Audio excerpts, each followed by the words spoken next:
I left my husband, not because he cheated, not because he was cruel, because I was invisible, even to myself. My name is Kayleen. I'm 37 years old. I have a 4-year-old daughter.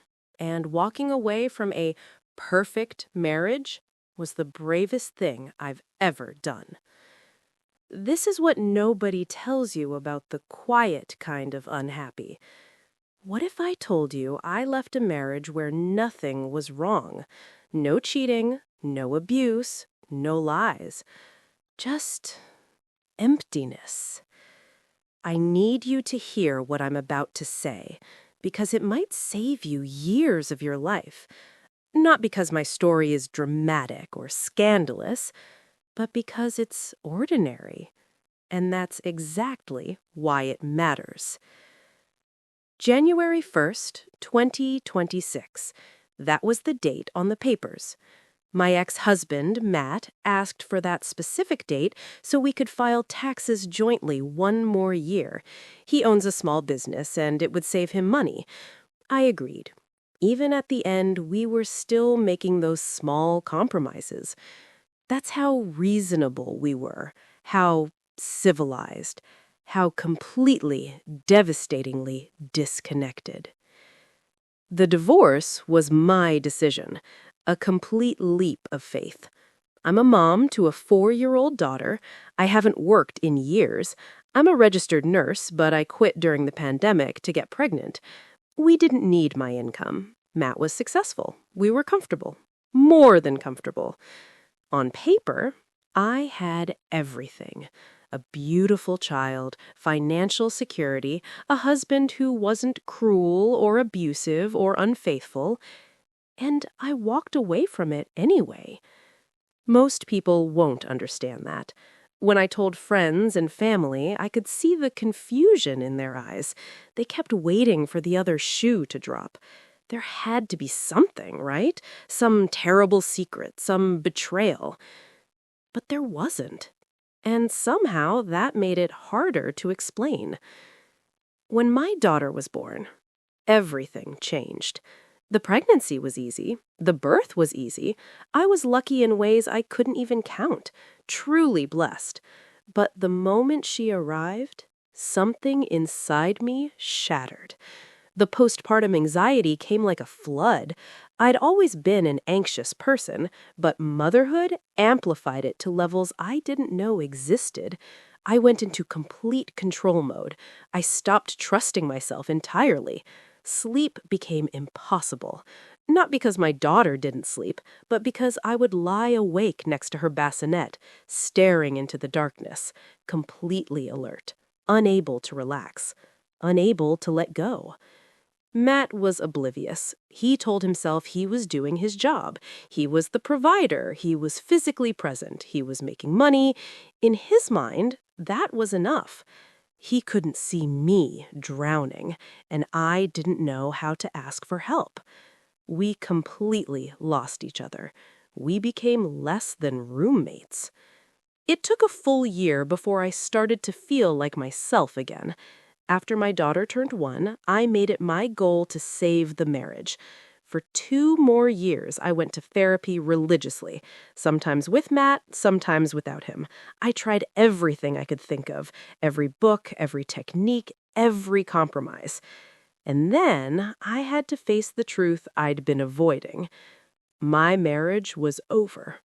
I was emotionally exhausted, physically exhausted. I felt like I couldn't breathe. My body started screaming at me in the only way it knew how. There was no intimacy left between us.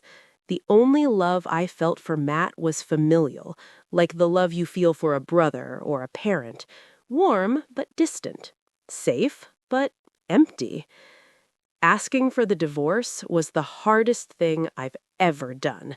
From the outside, it seemed insane. Matt was supportive. He loved our daughter endlessly. He made great money, we had stability, we had a nuclear family. Why would anyone walk away from that? But my therapist said something I'll never forget. She asked me, Would you rather have your daughter grow up in one home with married parents who love her but aren't happy, or two homes with divorced parents who are both happy? She was completely right. I was painfully unhappy. And if my daughter grew up watching me with her father, she'd learn that's what relationships look like. No intimacy, no touching, no hugging or kissing, no small moments of affection, just coexistence. I want so much more for her. I am now legally divorced, 7 months separated, and I cannot begin to explain the happiness and self-fulfillment I've already experienced.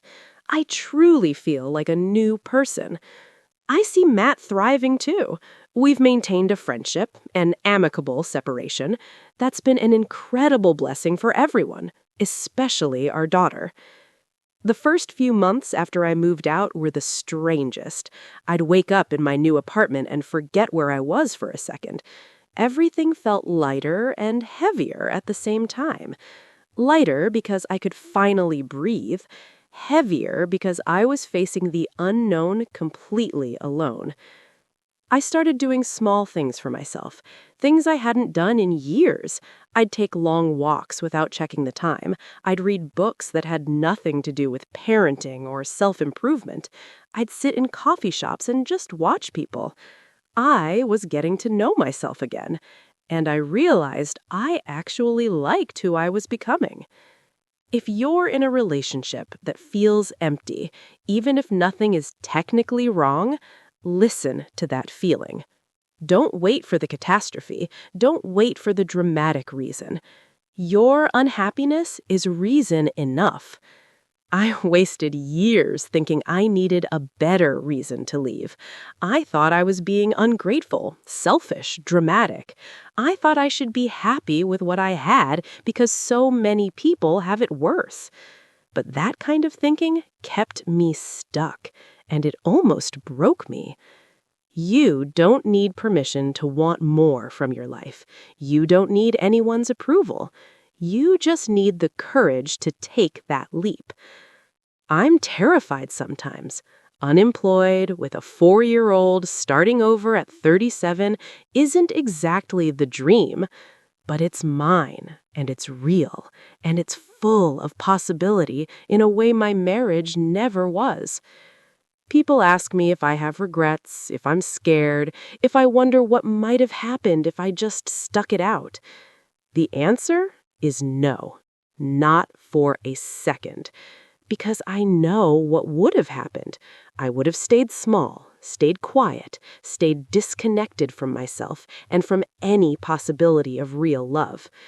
My daughter deserves a mother who's whole, who's happy, who models what it looks like to choose yourself when you need to, not selfishly, but courageously.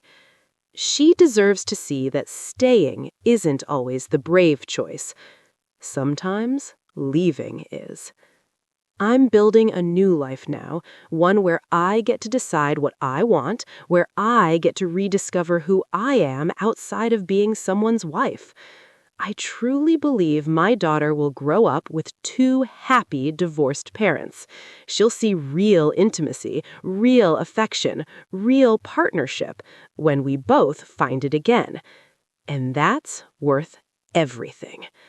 If this story touched something in you, share it. Someone out there needs to hear it today. And if you're in the middle of something like this right now, I see you.